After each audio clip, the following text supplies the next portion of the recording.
Hello and welcome to another episode of the Agency Leadership Podcast. I'm Chip Griffin. And I'm Gini Dietrich. And we're here today to talk about pricing models. Not pricing models, but pricing models. Money. Oh, boy. Yeah. Listeners know at this point, Gini, I have to come up with something weird to sort of to make jokes. Weird. Yeah. Strange. I'm a strange person. It is what it is. Today, dear listeners and viewers, I learned that Chip Griffin used to have an earring. I did. That is so uncharacteristic that I am still shocked at this news. I'm a shocking individual, Ginny. But in fairness, as I told you, I was a kid. So this is not... It doesn't matter. You as a kid, it doesn't matter because it's still uncharacteristic. You as a kid, I pretty much can guarantee wore a suit and a tie or a bow tie every single day in high school while you were trying to take down the school board. So you having an earring just not fit. Now, wait a minute here. I did not wear a suit and tie. I did wear a collared shirt every single day. Of course you did.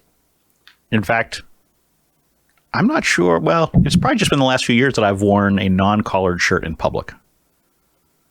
I still remember the first time that I went into my... Probably. No, I sometimes will wear it to a sporting event. Like if I'm out in the sun. I don't put on a golf shirt like I have on now, but I don't. What do you wear? A t-shirt or a wife beater? Oh, I'm probably not supposed to say that. I'm fairly certain that is not on the approved list of descriptive terms anymore, Ginny. No, I think you're right. Please come into the 2020s, or at least the 20 teens. Yeah. No, I still remember the first time that I walked into the custom scoop offices probably 15 or 16 years ago in a pair of blue jeans. And I had a staff member say to me, I didn't even know you owned blue jeans. Exactly. Were they pressed with like pleats in them and everything? They were not, because the only time back then that I would wear jeans in public was if I was going to Home Depot or something like that. And it was a day off. I was going to pick something up at Home Depot and I happened to stop by the office I forget whether I was picking something up or dropping something off or whatever, but yeah. So my point is made that you having an earring, uncharacteristic. Uncharacteristic. Absolutely. Well, I mean, I in more modern times, I did get people who said, I can't believe you've shaved your head. That was uncharacteristic. I had people say, I can't believe back 10 years ago when I got these glasses that were, thick frame black people, you look like a hipster. Like, I don't think I look like a hipster, but. Yeah. Okay. Well, so you also watch TMZ, so I do. Mm-hmm. And see, Ginny, this is why we're going to turn this into a live stream. We're gonna put this on YouTube so that everybody can see in living color, because these are the conversations we normally don't have on the show itself. These are the conversations we have before we record. Right. So let us know, listeners. Would you like us to show you the behind-the-scenes recording process each week? Sort of like they had on remember 20 years ago when radio shows like Don Imus, they would simulcast it on TV so you could see the behind-the-scenes and commercial breaks. I don't remember that. They did, yeah. And some sports stations here in New England do that as well, still to this day. So you can see the interaction between commercials and stuff. It's originally it was a cheap way to fill TV airtime. But it was also, as someone who likes the behind-the-scenes stuff, I found it kind of cool. But in any case, we actually do have a real topic to discuss today, real substance that will help you run your agency business better. Although it probably won't be nearly as entertaining as this, but more important. Hey, it's money, so I find money entertaining. Money. And there's a lot of things to think about when it comes to money and charging your clients and all that. But one of the most important things is to understand what pricing model you're going to use. And so I wrote an article recently about 9 different models that you can use either alone or together to help figure out how to charge your clients. So this is not about how much to charge, how to set your prices. It's not about the terms of your agreements, do people pay in advance or in installments, that kind of stuff. This is the actual models themselves that you use to package up your pricing. Yeah, and you've made it very easy to have this conversation because you did write an article that breaks down all of the models. So I'll go through them really quickly. And then it's almost like pre-show research, Ginny. It's like I cared about this podcast. I'm going to let that one go for now. The 9 models that you have in your article are billable hours, project-based, buckets of hours, fixed fee retainers, all you can eat, productized services, points-based, pay for performance, percentage of ad spend, and then choosing the right model. So I think we can talk about each one of these, but there are a couple that make me groan and there are a couple that I think work really well. So where shall we begin? Because I'm lazy, Ginny. Why don't we start at the top? Okay, the top is, again, billable hours. Billable hours. And for those of you watching on video, I am sorry. I tried to show you the article, but for some reason, my share screen button on my fancy equipment showed something else entirely. I'm not sure why. So I missed it. Bummer. That will be something I will have to look at after the show. But so billable hours. And I think that billable hours get a bad rap. I think there is a time and place for billable hours.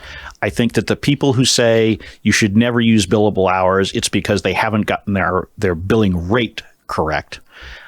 I'm not saying that you should use billable hours as your primary method, but I think there is a place for them, particularly if you've got a project where you don't know how much time it's going to take. You can't put any definition around it. You haven't used Ginny's fantastic, I forget the name of your process that you use at the start with clients. You have a name for it.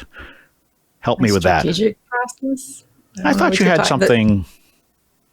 Anyway, whatever it is, if you haven't gone through a process like that, and it's going to come to me at some point in this show, Ginny, I will remember what it is that you call your own process. Happy to help you there. So I do think that it's okay to use it, and I think the people who say, well, if I charge by the hour, then I'm not being rewarded for my efficiency, and I'm not being rewarded for all the knowledge I have. Well, that's why you charge a higher rate. Right. I mean, yes. It's that you have priced yourself wrong. I mean, I've worked with some very high priced lawyers. Guess what? They charge me a high price because they have expertise and efficiency built in. When they were younger attorneys and they charged less, it was because they had to do research and figure things out. And so you were paying for them to learn. And if you're going to pay for them to learn, you can't pay as much. Same thing. If you are an agency leader, you should be charging more for your services based on what you know and how fast you can do it. I talk to writers. I don't want to be paid by the hour because I write fast. So charge more per hour. Not that hard.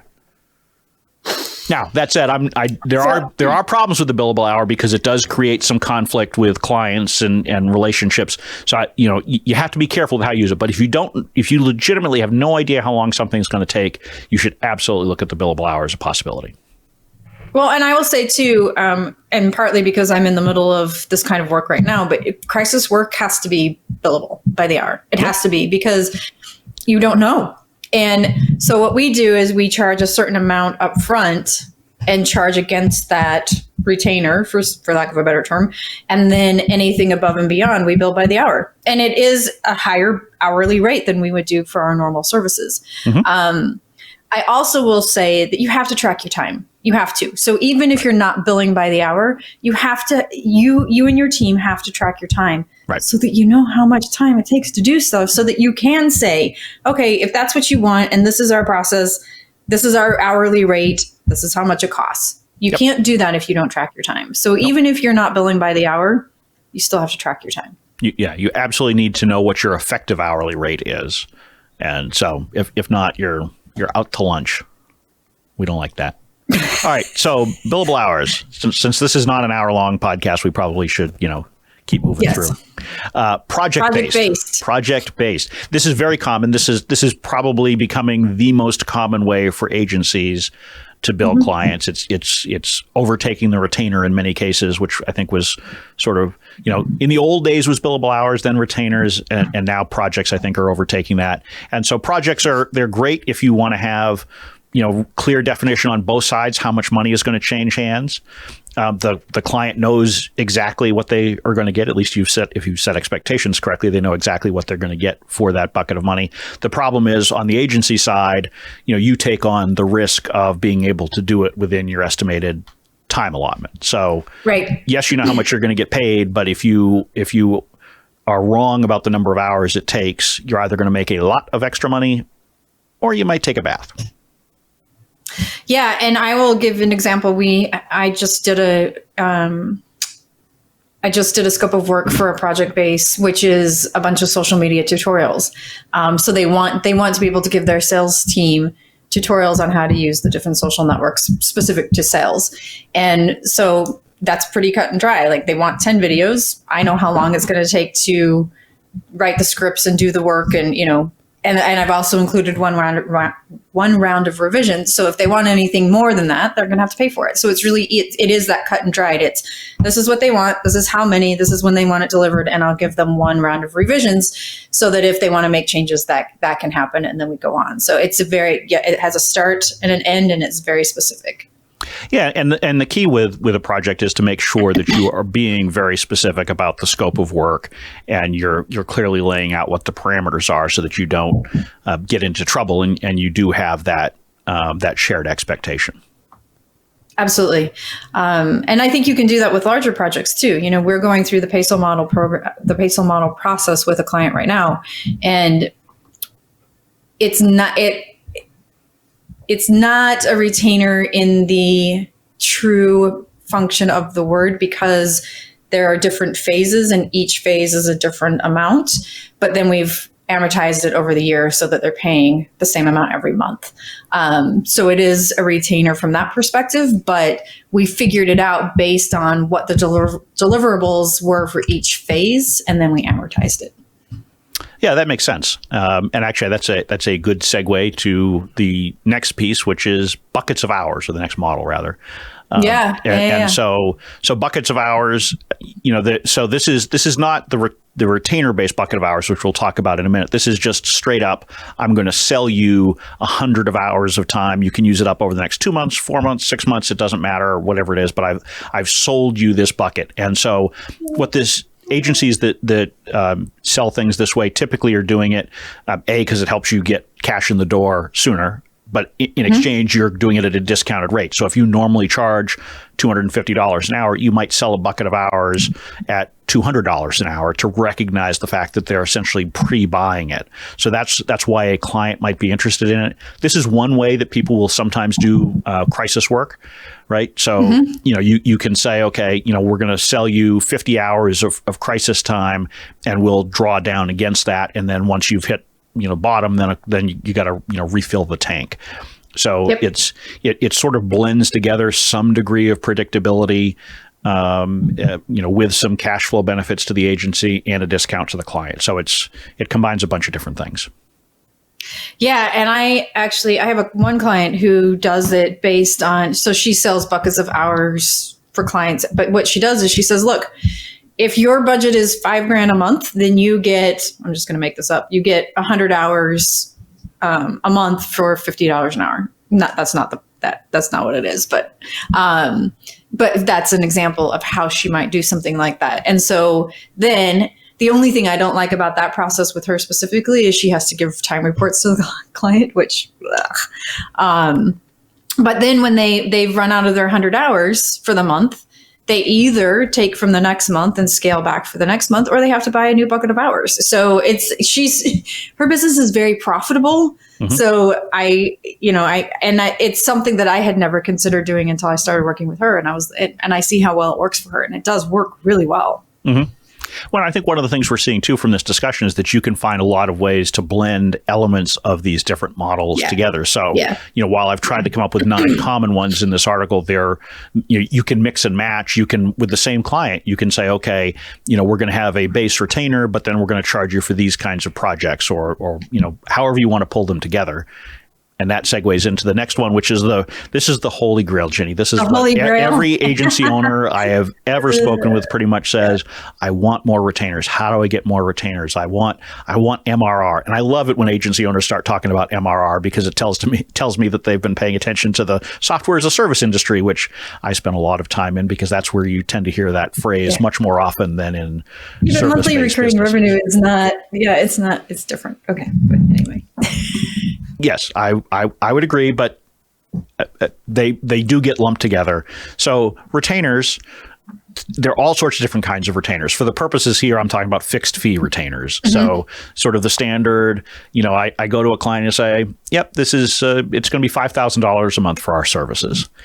Generally speaking, in these agreements, as I've seen them most of the times over the years, there's some degree of vague definition around what the bumpers are, what the parameters are for the engagement, but they're fairly vague. They're not as in depth as you might want, and part of that's because who knows what the relationship's going to look like in 12 or 18 months. So you want to try to come up with something that covers the gamut and makes them want to stay with you. The challenge of these relationships are, as we've talked about many times on this show before, with retainer relationships, you tend to take a bath in the first few months because your retainer doesn't cover all of the getting up to speed time and, learning the client, learning the industry if it's not one you're familiar with, getting efficient with their workflows. Mm-hmm. Then you start to become really profitable, and then you start getting afraid they might go away. So you start over-servicing the hell out of those clients. And it's a difficult model from that perspective, but it's certainly, from a pure looking at the book standpoint, it's good because you feel like you've got predictable revenue coming in every month. Yeah, and I think that's your growth. The idea that you can project your cash flow is really important, and that's part of the so. And I'm one of them too. I want retainers too because I want to be able to predict the cash flow, and so that I know. What I can do for payroll and what I can do for contractors and what I can do for benefits and so on. Without that predictable cash flow, it's a lot more challenging to grow your business. Absolutely. And the one thing I would say is it does give you a false sense of security. And I think a lot of agencies, it does for sure. I would. A lot of agencies have discovered that in the past few months as they realize that these retainers, even if they are long-term retainers, they're not necessarily worth the paper that they're printed on, because when what hits the fan, if a client wants to leave, the client's probably going to leave, and your recourse is to sue them, which is a bad look for your business, and probably not all that likely to be successful in terms of actually giving you a positive return on your investment. Now, if you're an agency and you've got $100,000 a month retainer with someone in there in month 1 of 12, okay, then maybe it's worth all the legal fees and hassle to try to go collect that. You'll burn that bridge for sure, but maybe it's still worth it to you. If you've got a $2,500 a month retainer and you're in month 10, are you going to sue them for the last 2 months? Yeah, good luck. I mean, you'll spend way more in attorney's fees than you will ever recover. So, and I do know some agency owners who have sued clients sort of to make a point that you have to abide by the contract, and they don't care if they lose money on it. I don't understand that one, Ginny. I really don't. You're going to have to explain that one. I will say early in my agency life, I did, because I had one client that was just not a nice guy, and I didn't care how much it cost. I wanted him to pay, and he did. You didn't just want him out of your life? I don't. No, I really wanted him to. I wanted him to have some pain. He was really awful, and he treated us really terribly, and he did not hold up any end of his bargain. And my attorney, to his credit, kept saying, "But this is going to cost you more." And I was like, "I don't care. I don't care." And I did it to prove a point. And I do not regret that decision. This is why I work very hard never to get on your bad side, Jen, because I don't want to experience that. It doesn't sound like fun. I've matured since then. Like today, I would definitely look at the return on investment on that and go, all right, fine. It's just rip the Band-Aid off and be done. But yeah, 10 years ago, I was, no, you do not. And he paid. Yeah, great. Okay. Moving right along. On to the next model, which is the all-you-can-eat approach, the buffet style approach. Yes. And this can show up in a retainer. Typically, it's in a retainer that you would use this approach. If not, you're a little on the crazy side, but and this is honestly, it's become more popular as people have sort of productized services, and we'll talk about that a little bit too. But where you've got, particularly in the design or development space, you've got some of this going on right now, somewhat in the writing space, where you have agencies that will say, you pay us X number of dollars per month, and we will create an unlimited number of graphics for you. We'll create an unlimited number of landing pages, whatever it is. And typically they try to frame it so that there are restrictions on how much you can eat by saying, okay, we'll only work on one graphic at a time, for example, or things like that, because otherwise, you end up with a real mess. But Yeah. just like with a restaurant buffet, you've got to get the price just right.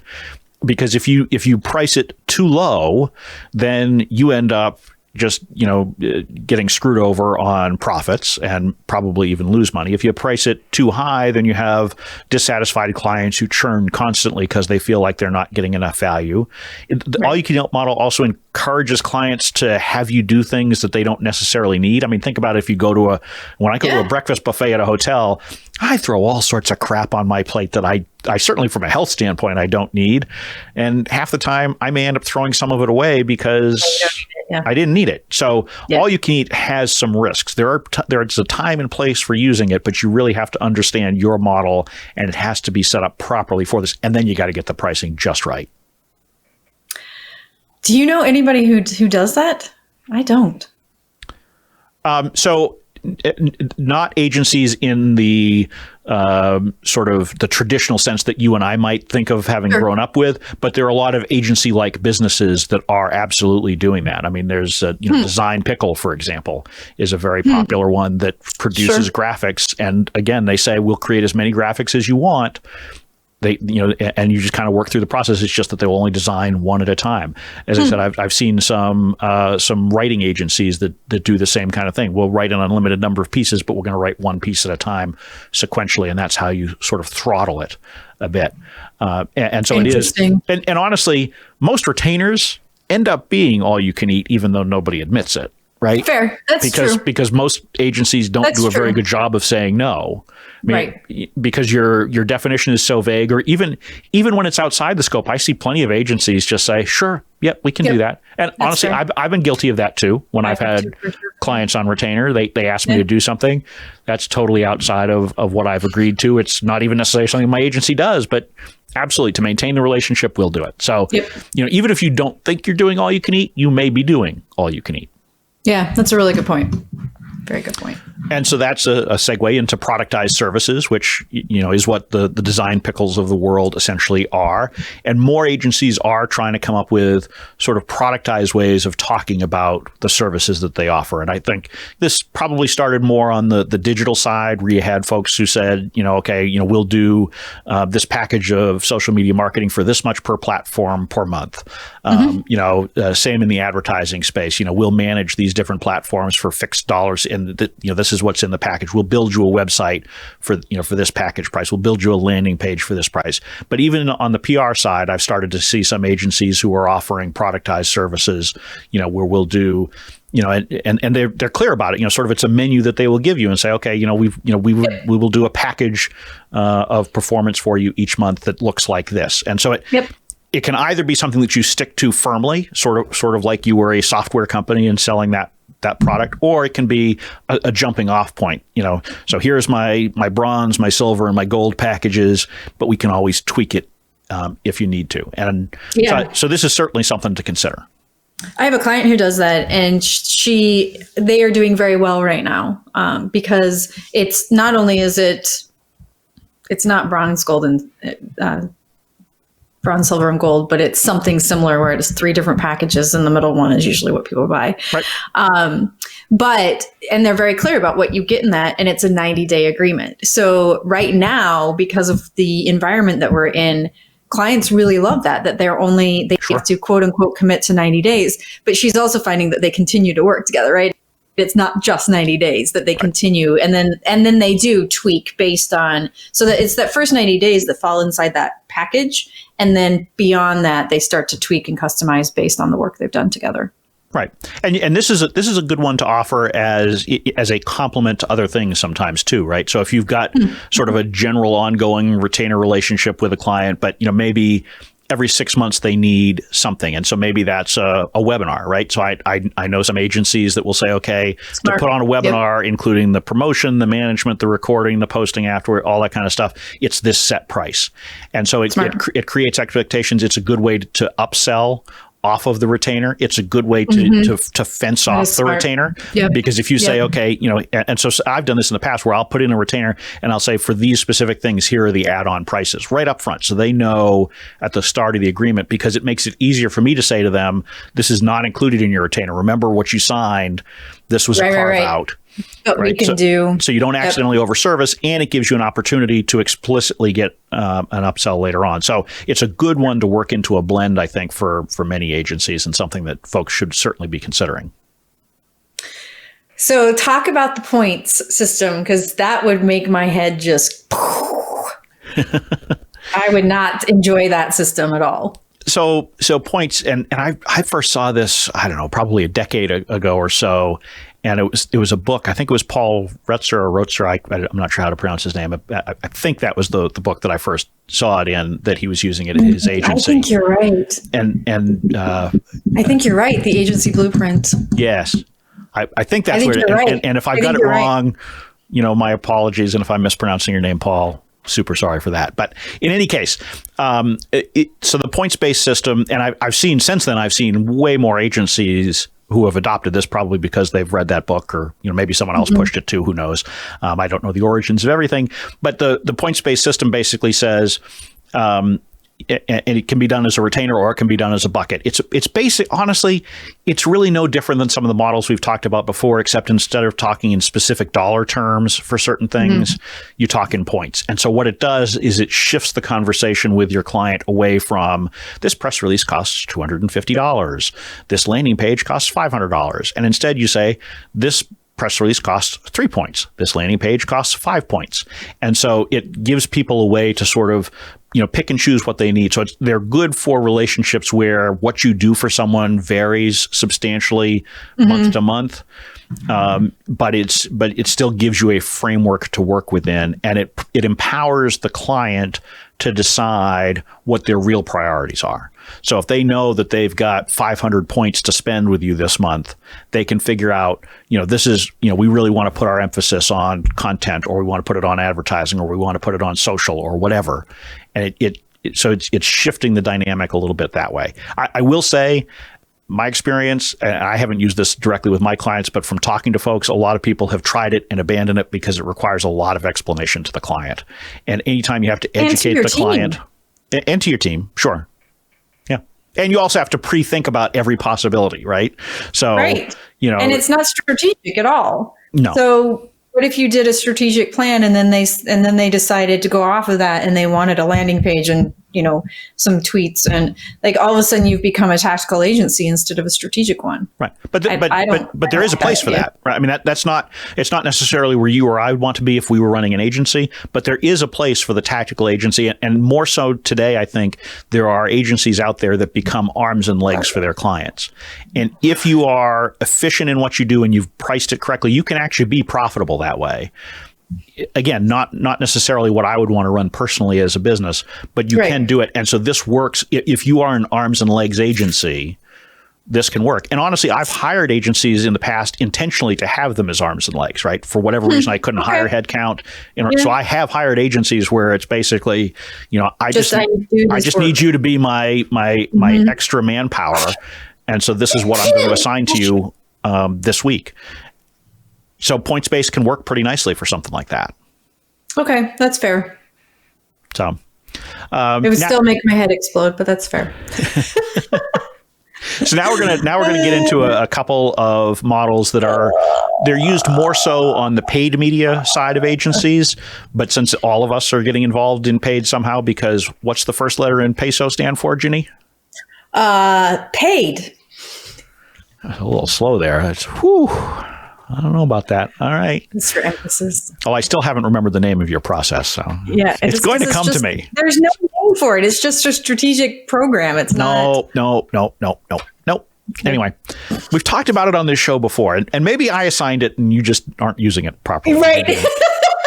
You just need to listen to me, Ginny. I do say some useful things on this end of the connection. Yeah. So anyway, so these do matter, and they have. So let's first one, pay for performance, and this is something that has been used on sort of the more traditional PR agency types as well, but it's particularly common these days on the digital advertising side of things, where you get paid for the leads that you generate, you get paid for the clicks that you generate. You might be paid a percentage of sales. There's a lot of different scenarios, but on the traditional PR side of things, in the past there was always debate about did you have success fees or placement fees or things like that you would charge clients. So this is basically where the agency is engaging in shouldering some of the risk in exchange for a larger reward. Obviously, clients like these kinds of arrangements when they get them because they know I'm getting not just this output, but I'm getting this result. Right? I know that I'm getting exactly what I'm paying for, and I know what it's going to cost me. So they like that. The agency is shouldering a ton of risk, though, so you have to make sure that you are getting the proper rewards. And if you go down this path, it's probably one you want to blend it with something else to mitigate your risk. Yes. And I will say, having tried all sorts of pay for performance models, the one that works best for us, for my agency, is a mixture of equity and retainer. So that then we're not only servicing the client's business, but we're also a partner. And it's usually a minority partner, very minority, but we still get to influence the decisions based on the things that we want to do. And I have 2 clients right now that I have that arrangement with, and I effectively serve as their chief marketing officer in both roles. And I get to affect change and I get to influence decisions because I'm on the board for both. So I'm a big fan of that kind of model because it's a longer term play. You don't get paid out for 10 or 15 years, but it works really well. But when you're thinking about, and this is one thing that drives me crazy, is when a prospect will call and say, hey, we really just need to get in the New York Times and TechCrunch. And if you can do that, we'll pay you. Right. No. Right. No, that's not how this works. No. So that kind of pay for performance. And I do want people to be careful here because you and I are both fans of equity as a pay for performance tool. You have to really know what you're doing with them. And so I do, every time we talk about equity compensation on this show, I do worry because I've talked to a lot of people who don't understand how to do it right, what all the implications are. Right. It is a great thing to have in your arsenal. You need to understand the risks. You need to understand, what it means. You need to know how to structure it. There's a lot of things that go into getting this right. And frankly, I've made a lot of mistakes myself over the years on those kinds of arrangements. I still do them. And I like them. There's value in them. And I actually use them even in my agency consulting now as a tool. But you've got to really know what you're doing. So be careful. Yeah. Don't just listen to us and say, equity. Cool. Equity, that's a good idea. Because we've seen that happen, right? I mean, back in the late 90s, the internet bubble, there were PR agencies and law firms and other vendors just taking, equity payments from all of these startups because, oh my God, you're going to be the next Netscape. Remember Netscape, everybody? Oh, yeah. You're going to be the next Netscape. And so we want a piece of your company. Sounds really good. A lot of risk involved. A lot of risk involved. Yeah. And it is a long-term payout. So I'm really careful when I do those deals about who I involve from my team because, let's be frank, 10 or 15 years from now, the team will be different. So I'm very careful about how I structure it from that perspective as well. Absolutely. And then the last model that I had on my list is this may have been one of the earliest models for agencies because agencies originally got started more on the advertising side of things. Yep. It's one of the reasons why agencies are called agencies because essentially the original agencies were buying agents. They were agents to purchase the ad space for businesses. And so one of the traditional ways that advertising agencies have been paid is on a percentage of ad spend. And again, as more agencies are getting into advertising, this is a very common way, at least as a piece of the pricing model, where if you spend $5,000 a month on Facebook, we take a percentage of that. And so it's very common in the digital space, obviously, to the extent that people are still buying ads in newspapers, because they do still exist. They do still exist. It's been a while since I've talked to someone about buying an ad in any of them, but they do still exist. So I assume somebody's buying the ad space. But so very common. You do need to think about how you're going to use this. And part of the problem with assigning a percentage to it is it can all of a sudden make the ad buys themselves look out of whack price wise. And so depending, because there's all sorts of ways to do percentage of ad spend. One of the ways that it's historically been done, particularly in the political world that I came from, was you would just quote a price to the client and they didn't know what percentage you were actually getting. Right. And it was a great way. So a lot of the political ad buying firms make a ton of money even to this day off of their ad buys. Yes, the client has no idea how much they're getting. Right? It's very opaque. And I think largely the agency world has moved away from that because clients have insisted upon more transparency. A lot of outlets are trying to be more transparent because then they have clients come to them and say, well, you're so expensive. We heard that you're at this CPM. No, not really. That's the markup that your agency was giving you. So, but absolutely a worthwhile thing to think about, because as your client grows and spends more. So if you're working with a client that you see likely to be increasing their ad spend, working in a management fee plus a small percentage of the ad spend can be a good way to get an escalator into your contract without having to actually negotiate new prices every time they expand what they want you to monitor or manage. And I would add to that affiliates too. So if you have opportunities to use software or things like that you can mark up. I mean, a great example of that is SharpSpring, which is really inexpensive for agencies. And then you can, from a marketing automation standpoint, you can get all your clients using it and then charge them whatever the heck you want. So you may be charged $200 a month for it, but you could charge $1,000 a month or $2,000 a month, or whatever falls within the realm of other marketing automation things. But there are lots of things like that where you can also make a good little buck, and that is monthly recurring revenue. Yes, and that's good. We like that. That is good. Yeah. But that unfortunately has brought us to the end of this episode. We've spent a lot of time talking about these 9 different models. Hopefully it has given you a lot of food for thought as you look at how you are going to work with your clients and prospects in the future. Find ways to mix and match them. We'll include a link in the show notes to the original article, but you can also just go to agencyleadership.com for that. And so with that, we will close this episode out. I'm Chip Griffin. I'm Dietrich. And it depends.